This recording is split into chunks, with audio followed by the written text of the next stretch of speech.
In this Case-On training video, we'll go over how to change the weight settings on your Viber screen separator, as well as how to reassemble the unit. Before you do anything, it's very important that you lock out the power to the unit. Right here we have our top weight plates. The top weight setting controls the horizontal amplitude of vibration.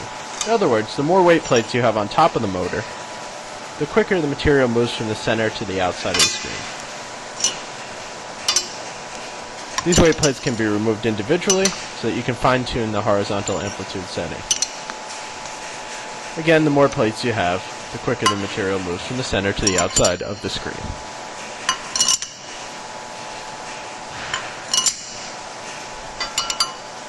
Once you're done fine-tuning your top weight settings, it's important to tighten the nut on the top with a wrench. I'm going to do it hand tight for demonstration purposes. Now we're going to move on to the two settings you can make in the base of your Viber screen separator. First, we release the safety switch key so that the unit cannot be in operation while the base door is open.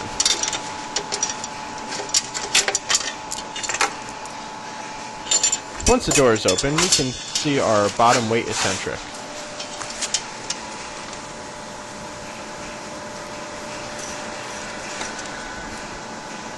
First setting we're going to go into is our bottom weight plates. The bottom weight plates control the vertical amplitude of vibration. In other words, how much bounce the unit has. Again, the more weight plates you have on the bottom of the motor, the more bounce the unit will have. And these can be changed individually as well.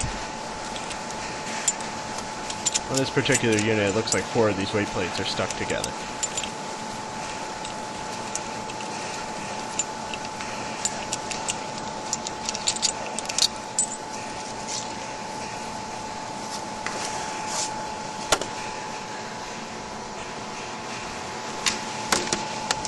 Once you're done fine-tuning your bottom weight setting, it's important to once again tighten the nut with a wrench. Remember, the more weights on the bottom, the more bounce the unit has.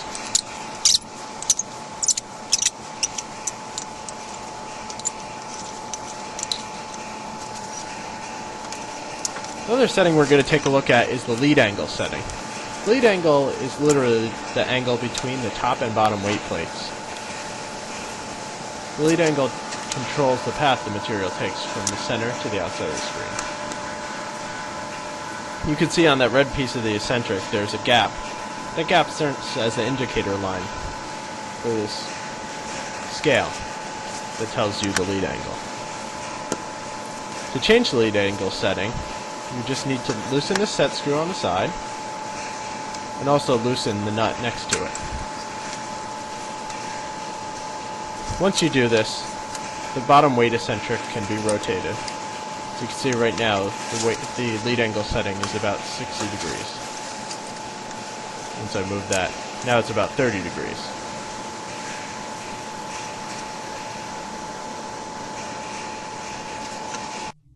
Here's an example of some of the paths that the lead angle can determine for your material, just to give you a basic idea.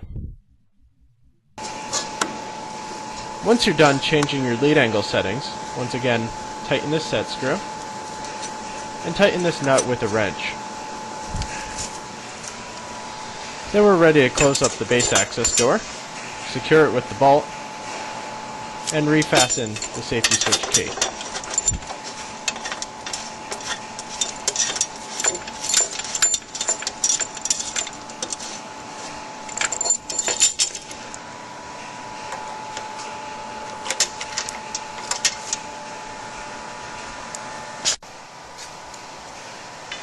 Now we're going to show how to put the frames on.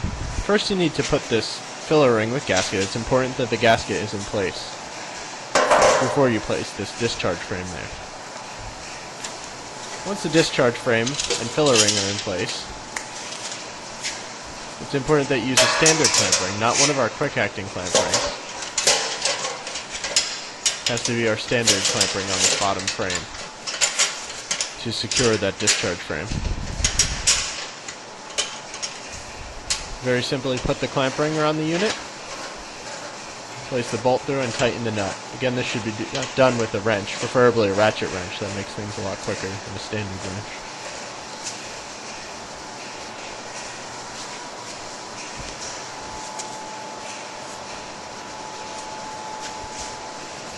In this particular unit, we're going to put our clean screen ring assembly.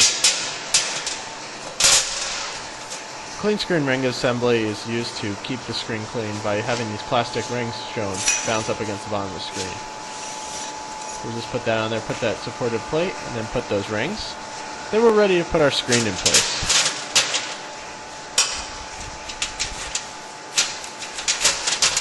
The screen should sit over the clean screen rings so that it's flush with that perforated plate. Next we're ready to put our spacing frame.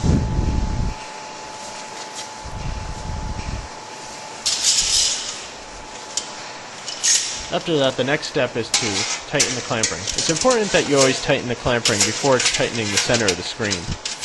Doing the opposite can lead to screen breakage. On this particular deck, we have one of our quick-acting clamp rings to make things a little quicker. After that, we're going to place a gasket on the center post and then a washer. And when we start tightening it down, we're just going to place our hand on the screen and press down lightly. Just like so. Now we'll tighten down that nut up to where the plate is. And give it about a quarter turn more. You don't want to torque down the screen too tightly.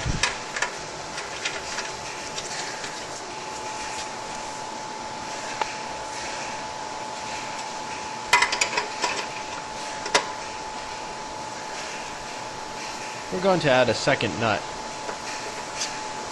to make sure the screen is securely in place.